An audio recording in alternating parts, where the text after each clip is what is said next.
Huwag kayong maingay sa lugar na hindi kayo pamilyar. Story time. Sa Camarines Norte ito nangyari at piyesta sa amin nun. Nagsiuwian kaming lahat, magpapamilya, kasi yun ang hiling ni Lola sa amin.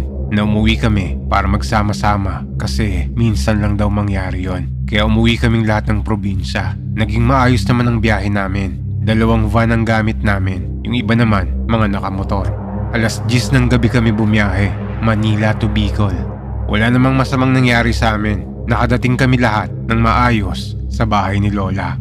Mga 7 AM na ng umaga kami nakarating. Pagdating namin doon, nagkamustahan, kwentuhan, tapos nagpahinga na kami. Pagpatak ng 3:00 ng hapon, bumili kami ng alak at pulutan para maiinumin kami mamaya sa handaan. Tapos mga 6:00 ng gabi,